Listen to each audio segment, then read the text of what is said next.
Entre le lancement de NFT par Instagram, la nouvelle tendance des créations libres de droit et le lancement d'un nouveau metaverse très prometteur appelé Webaverse, on a beaucoup de news à couvrir. Et donc si vous êtes prêts, on est parti. Salut à tous et bienvenue dans cette nouvelle vidéo sur l'actualité NFT et Metaverse. Aujourd'hui c'est Voyageur Crypto qui vous parle. J'ai le plaisir de vous annoncer plus de contenu régulier venant de moi-même à partir de maintenant. Je remercie grandement Mathias pour le contenu régulier qu'il continuera également à animer sur Token Cult. Et on est parti pour cette vidéo sur l'actualité et autant dire qu'il y a beaucoup à couvrir. Mais juste avant de commencer, n'hésitez pas à vous abonner à la chaîne pour ne pas rater les prochaines vidéos, à rejoindre notre newsletter Le Monde Crypto sur les cryptos et NFT, mais aussi à rejoindre notre club Discord gratuit via le lien en description. Commençons par la première news sur l'actualité des NFT. Une nouvelle tendance semble s'installer dans le monde des NFT. Nous connaissons actuellement une émergence des licences CC0 sur nos NFT préférés. Alors qu'est-ce que c'est que la licence CC0? C'est une licence libre, Creative Commons, permettant aux titulaires des droits d'auteur de renoncer au maximum à ceux-ci dans la limite des lois applicables afin de placer son œuvre au plus près des caractéristiques du domaine public. Et donc l'auteur de ces NFT, l'auteur de ces œuvres d'art va renoncer ainsi de manière irrévocable à tous ses droits. Ça signifie que l'œuvre que vous détenez en NFT peut être utilisée de manière illimitée, partagée, modifiée et même retouchée. Et en effet, dans l'espace des NFT, certains projets NFT préfèrent garder le droit à l'image et d'autres projets préfèrent partager leurs droits, donner toute la liberté de ces droits aux propriétaires des NFT en mettant ces NFT sous une licence, la licence CC0. C'est le cas donc depuis pas mal de temps des Bored Ape Yacht Club, des CryptoPunk. Et donc cette licence, la licence CC0, c'est une licence qui vient de faire son émergence de manière très importante dans beaucoup de collections NFT en ce moment. Et en effet, on a eu des collections de NFT très connues telles que Xcopy, Nars, Goblins, des collections qui sont maintenant sous licence CC0. Et pour certains investisseurs, c'est très important. Certains collectionneurs vont se focaliser justement sur ces licences CC0, sur ces collections NFT qui appartiennent donc au domaine public le plus possible. Alors derrière ce mouvement se cache l'idée que de nouveaux types de communautés et de collaborations peuvent être débloqués lorsque le contenu est conçu pour refléter l'ouverture et la nature sans autorisation du NFT sur lequel il vit. De cette manière, on va pouvoir voir l'utilisation des NFT dans différents formats. Ça a été le cas du clip vidéo de Snoop Dogg et Eminem qui mettent en scène des Bored Ape. Et donc attendez-vous à voir de nombreuses autres expériences CC0 NFT dans les prochains mois et même prochaines années à venir.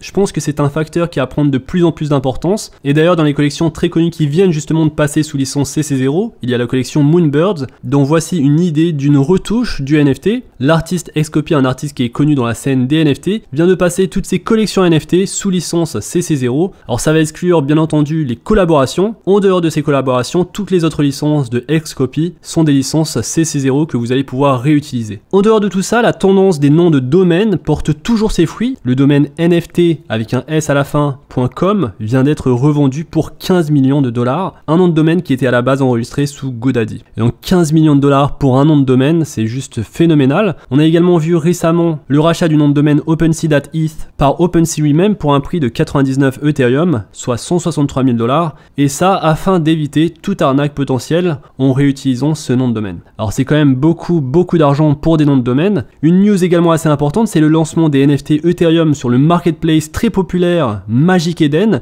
Alors Magic Eden, c'est la plateforme très populaire pour les NFT qui sont basés sur le réseau Solana. Aujourd'hui, ils viennent d'activer le lancement des NFT compatibles réseau Ethereum. On va retrouver également du développement sur les NFT les plus connus, à commencer par Cool Cats.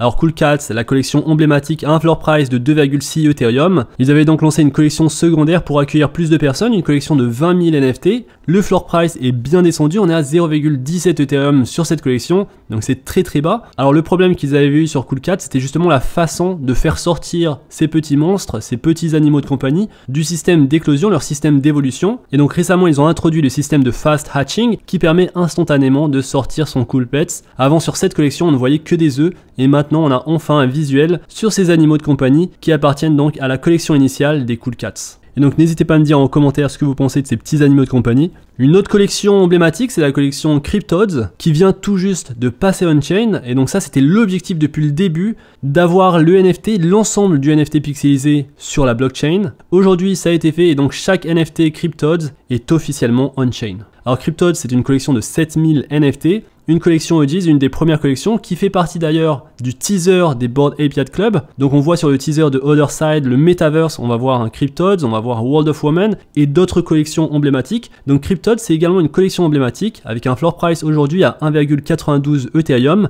et donc ces petits pixels sont officiellement on-chain, ils vont vivre directement sur la blockchain. Toute l'information de l'image est contenue sur la blockchain, alors qu'avant on était sur un serveur d'images décentralisé ou centralisé, ça va dépendre des projets NFT. Aujourd'hui ils ont réussi à mettre toute l'information du NFT sur la blockchain. Alors une nouvelle potentiellement attendue pour ceux qui possèdent un NFT de la collection Meebits, c'est l'intention de publier l'IP Agreement, et donc Meebits va recevoir officiellement des droits de licence qui ressemblent un petit peu à ce qu'on a sur Bored Ape Yacht Club, qui permettront aux propriétaires de produire un éventail de contenus pour faire avancer leurs Meebits dans la vie réelle, mais également dans le Metaverse. Alors une autre nouvelle qui fait un petit peu de bruit sur Twitter, c'est le lancement des NFT de l'entreprise de bijouterie Tiffany & Co. Ils viennent de lancer des NFT exclusivement pour les détenteurs des CryptoPunks, et donc ceux qui achèteront ce NFT de Tiffany & Co, c'est un NFT qui va coûter 30 Ethereum et qui vous donnera un pendentif à l'effigie de votre CryptoPunk. Donc le concept est intéressant, c'est très cher quand même, mais ça a été sold out il y a de ça 20 heures, et donc 250 NFT de Tiffany ont été sold out immédiatement pour un prix de 30 Ethereum, faisant ainsi un volume de vente de 12,5 millions de dollars. Alors bien que le marché des NFT soit au ralenti, ou plutôt en slow motion, on voit des volumes de transactions toujours très faibles. D'ailleurs très récemment on a enregistré notre pire volume de trade sur une année sur les NFT du réseau Ethereum,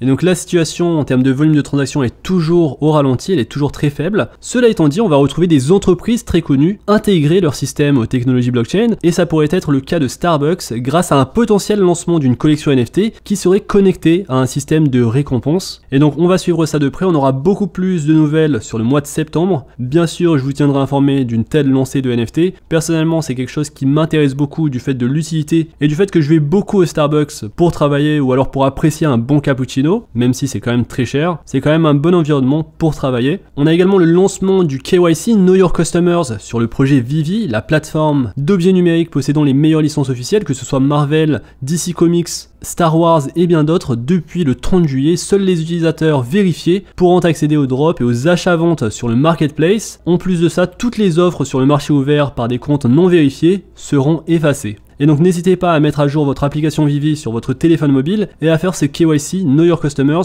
pour pouvoir utiliser la plateforme, que ce soit pour acheter ou alors vendre des NFT, mais également pour participer aux futurs drops de la plateforme. Alors Mathias vous parlera régulièrement de Vivi sur la chaîne, n'hésitez pas à vous abonner pour ne pas rater ces vidéos. Alors on a parlé de Starbucks qui souhaite lancer son NFT, on a également Instagram qui étend les fonctionnalités NFT à plus de 100 pays, et donc c'est officiel et c'est disponible. Les utilisateurs d'Instagram peuvent inclure des NFT dans leur flux d'actualité ainsi que dans leurs messages. Ils pourront également inclure des autocollants de réalité augmentée dans les stories. Cela étant dit, sur Instagram on ne pourra pas encore acheter ou vendre des NFT, mais l'entreprise Meta laisse fortement comprendre qu'il travaille sur un marché qui permettra aux utilisateurs d'acheter et de vendre des NFT directement sur Instagram. Et donc à compter d'aujourd'hui, Instagram prend désormais en compte les portefeuilles tiers de Coinbase et Dapper, et en addition on va retrouver Rainbow, MetaMask et Trust Wallet.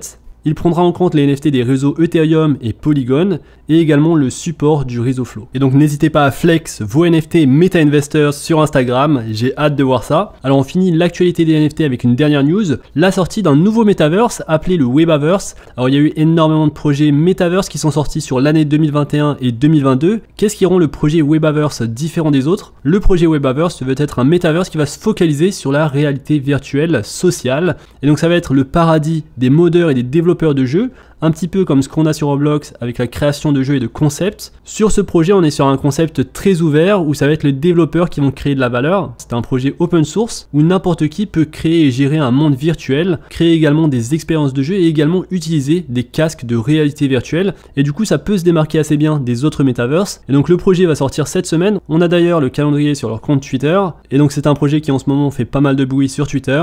Alors ça fait longtemps que je n'ai pas investi dans des NFT et en plus de ça, des nouveaux projets NFT. On l'a vu, le volume de trade sur les projets NFT est toujours très bas, et donc faut faire attention lorsqu'on investit. Faut potentiellement investir sur des projets qui se différencient bien des autres projets NFT, et ce projet, donc le projet Webaverse, je trouve que c'est un projet qui se différencie assez bien des autres NFT, sachant en plus que je suis un grand fan de la technologie de réalité virtuelle et qu'il y a énormément de choses qui se mettent en place par l'entreprise Meta et leur nouveau casque de réalité virtuelle qui devrait sortir fin d'année, le casque de réalité virtuelle Quest 2 Pro. C'est un casque qui peut potentiellement révolutionner la réalité virtuelle car il va également allier la réalité réalité augmentée. Et donc j'attends beaucoup des technologies de réalité augmentée et réalité virtuelle. Et peut-être que le projet Webaverse, c'est un projet qui pourrait justement utiliser ces connaissances techniques pour créer un premier metaverse qui utiliserait donc les fonctionnalités des casques de réalité augmentée et virtuelle. Alors je ne suis pas payé pour vous parler de ce projet, je ne reçois rien du tout en échange de ça, c'est juste un projet qui fait beaucoup de bruit sur Twitter et que je voulais vous partager avant du coup le lancement public. Comme d'habitude, faites toujours vos recherches,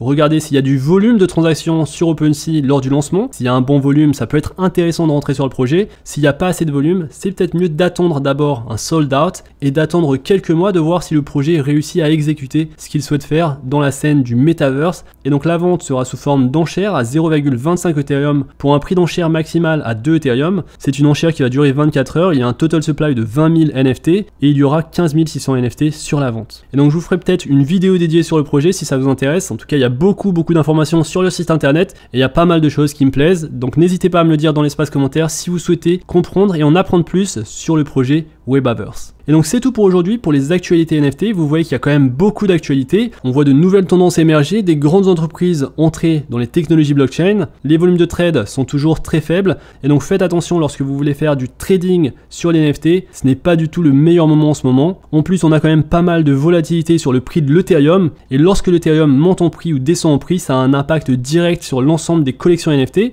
donc ce n'est pas le meilleur moment de faire du trading sur OpenSea, mais c'est un bon moment de choisir des collections NFT intéressantes, d'anciennes collections intéressantes pour les garder sur le long terme. Ça peut être intéressant de le faire car on est sur des volumes de trade très bas et lorsqu'on va retrouver un marché haussier, potentiellement ces anciennes collections qui sont très actives sur les réseaux sociaux vont grimper en prix rapidement. Et donc voilà pour cette vidéo, dites-moi ce que vous en pensez dans l'espace commentaire, j'espère qu'elle vous a plu, si c'est le cas n'hésitez pas à liker la vidéo, à vous abonner à la chaîne, n'hésitez pas à vous inscrire sur la newsletter qui est gratuite, Le Monde Crypto, et à rejoindre le Discord public Meta Investor. On se retrouve très vite pour une prochaine vidéo, d'ici là faites attention à vous, investissez bien, et à la prochaine.